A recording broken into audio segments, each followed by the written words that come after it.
But lads, what a wonderful weekend of rugby union. On the back of that, we saw some amazing results, but we saw our first Wallaby squad of the year. 33 men picked. Friends, I'll start with you. Talk me through it. What do you think, first and foremost? And then talk me through a winner and a loser from the squad. I was actually listening to his podcast today, so he hadn't released it, but the team before he's done his podcast. And it was just interesting, the names that were coming up and popping up from Pembroke. And a lot of the names were on there, so which is good. I think there's probably only... I'm not going to say... No, I'm not going to say that.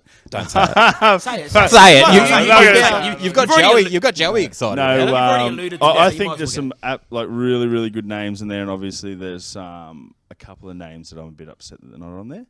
But what I like about his team is he sees potential in a couple of people, and he wants to obviously test them.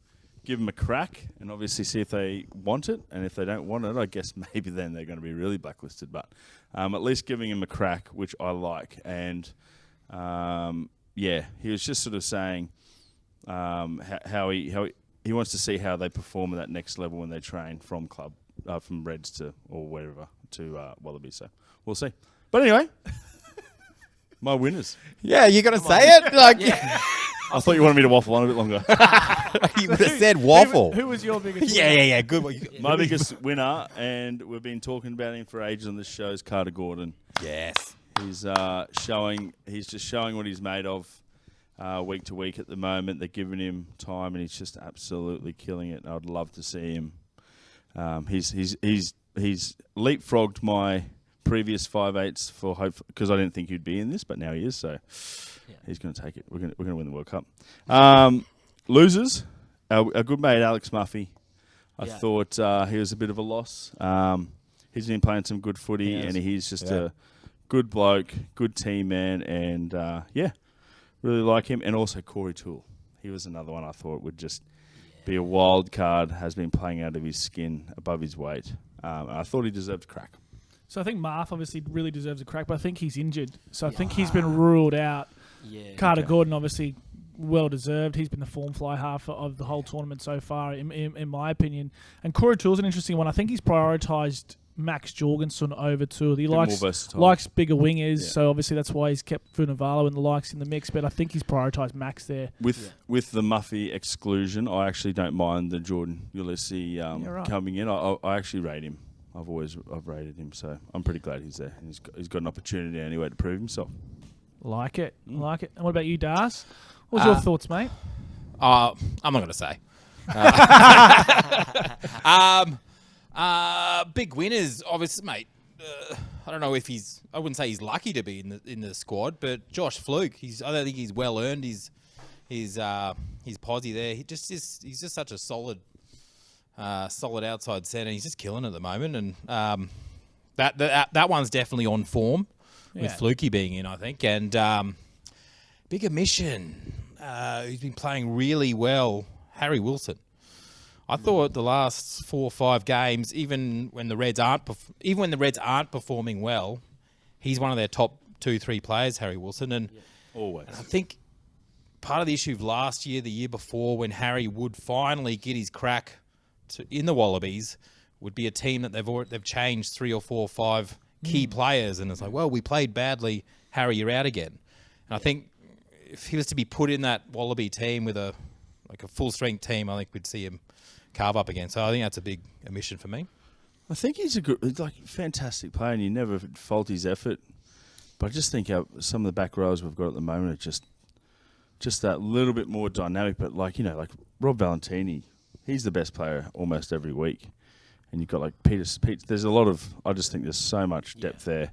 He's just unfortunate because he stands up every week. Eh? Yeah.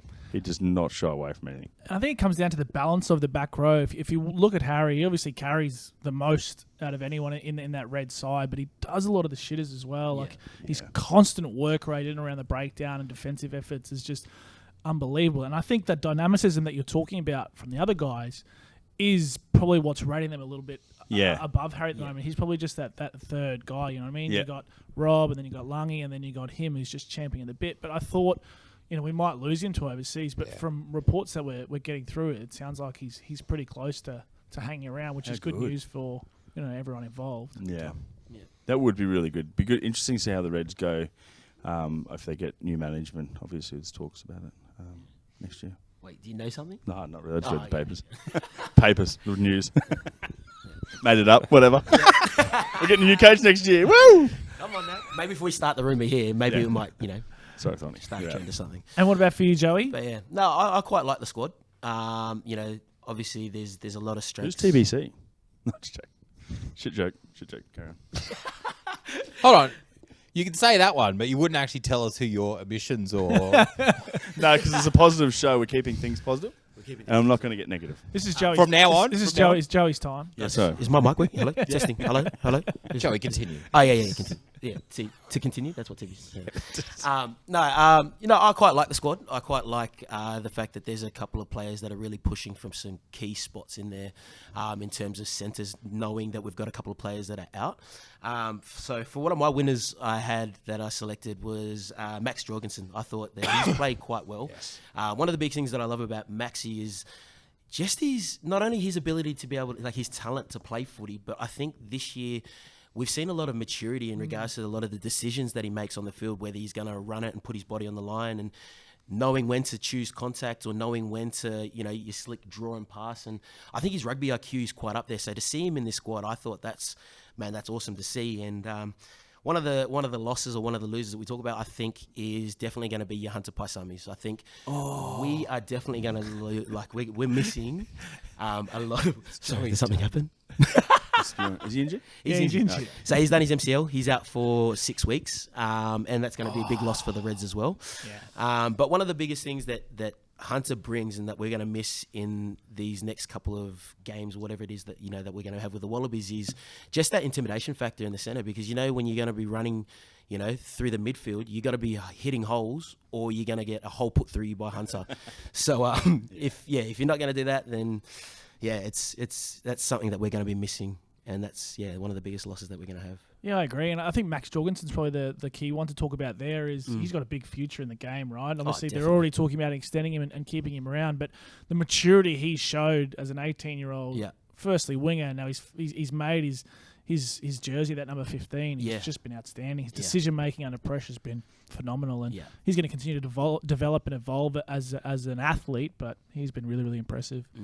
Good headache to have at 15, isn't it? Yeah. There's a bit of depth there now. We didn't really Starting know to who be. we were going to pick, and then, but Us.